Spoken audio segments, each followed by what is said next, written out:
Madame le maire de la commune de Guinguinéo, Messieurs les représentants des forces de défense et de sécurité, Mesdames, Messieurs les membres du CDD de Guinguinéo, notabilités religieuses et coutumières, distingués invités à vos rangs, qualités et grades.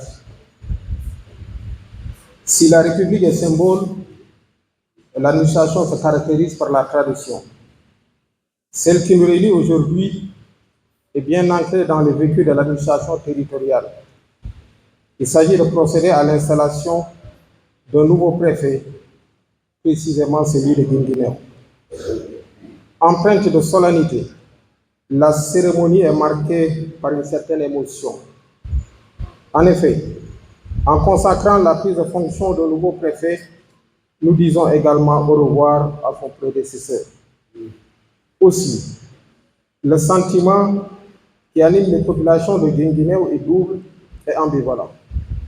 Allégresse en accueillant un nouveau préfet et mélancolie avec le départ de son prédécesseur, sentiment toutefois largement atténué par sa promotion aux fonctions de gouverneur. Je vous nomme mon homologue, Ngoni Cissé.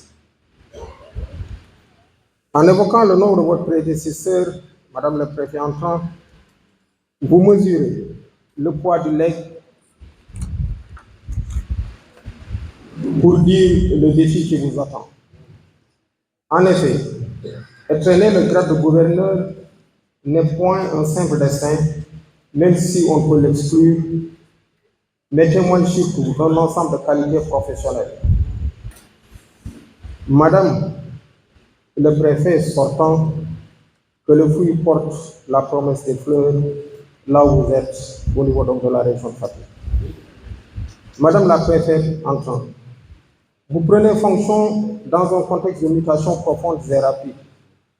En votre qualité de chef de circonscription, il pèse sur votre personne une capacité à s'adapter au risque de ne point saisir les responsabilités de la charge.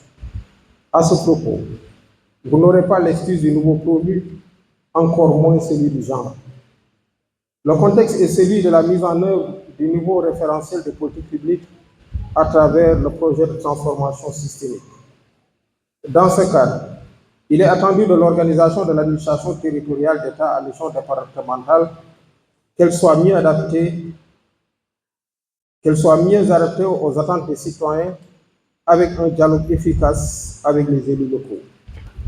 Vous comprendrez dès lors que la réussite de votre gouvernance dépend en large partie de l'intelligence que vous ferez montre dans vos rapports avec les exécutifs locaux.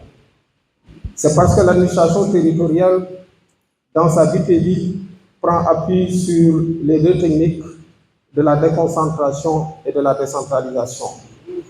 Elles font l'objet d'une réforme périodique dans le sens de l'efficacité de l'action publique et de l'efficience dans l'utilisation des ressources publiques. Ces réformes énoncées s'inscrivent dans celle globale de l'État qui a pour but de rendre celui-ci mieux à même de répondre à ses missions, d'être plus proche des préoccupations des citoyens, plus accessible. C'est pour ces raisons qu'a été retenu le principe selon lequel l'administration territoriale de l'État à l'échelon départemental doit être organisée à partir des besoins prioritaires de la population. Celle-ci est devenue très exigeante à l'égard des décideurs pour être regardant sur la réduction des comptes, la redevabilité, la transparence dans l'utilisation des ressources publiques et une meilleure implication dans l'évaluation des politiques publiques. Ainsi, à travers ces quelques mots, vous saisissez, Madame la préfète entrant, qui revient naturellement à l'échelon départemental de conduire au plus près des populations ces mutations profondes, cette aspiration à une gouvernance éclairée dont les enjeux sont extrêmement lourds en termes de qualité du service public, de présence de l'État sur le territoire et d'anticipation pour une mitigation des effets d'éventuelles crises. Pour relever ces défis, vous aurez besoin de conscience dans la démarche républicaine en matière de prise de décision et de clarification des responsabilités. En cela, vous aurez pour bénéviaire la charte de la déconcentration qui, tout en posant le principe de subsidiarité, régit les rapports d'une part entre le niveau central, qui est l'échelon stratégique, et celui déconcentré, à savoir l'échelon opérationnel, et d'autre part entre les chefs de circonscription administrative et les chefs de services techniques déconcentrés de l'État sous son autorité.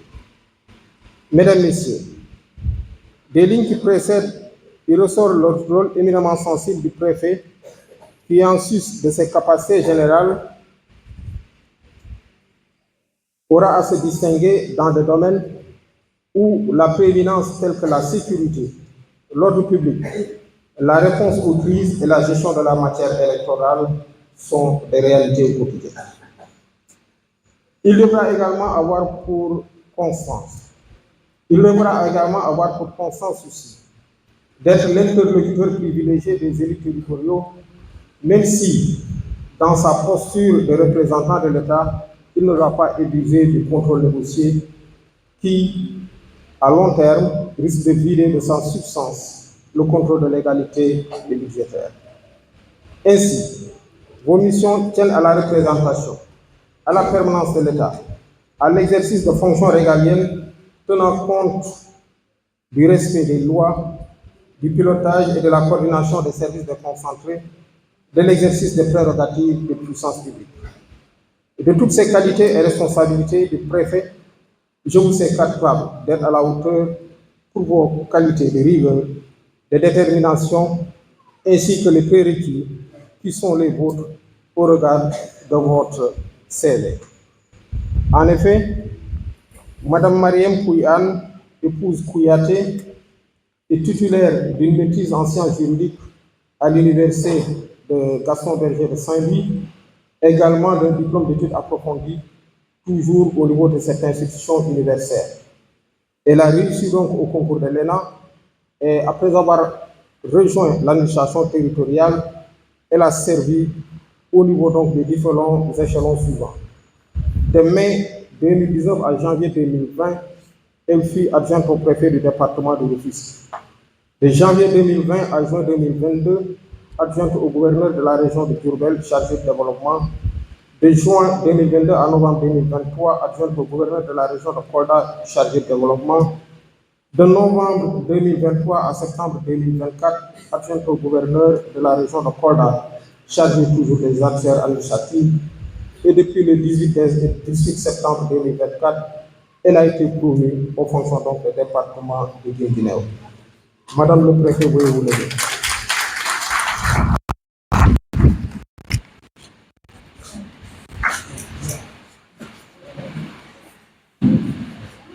Nommé par décret numéro 2024-2077 du 18 septembre 2024, préfet du département de Guinguinéo, Madame Mariam Kouyan nous installe officiellement dans les fonctions de préfet du département de Guinguinéo.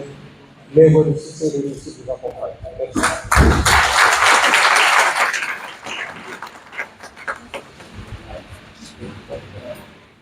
Vous avez la parole.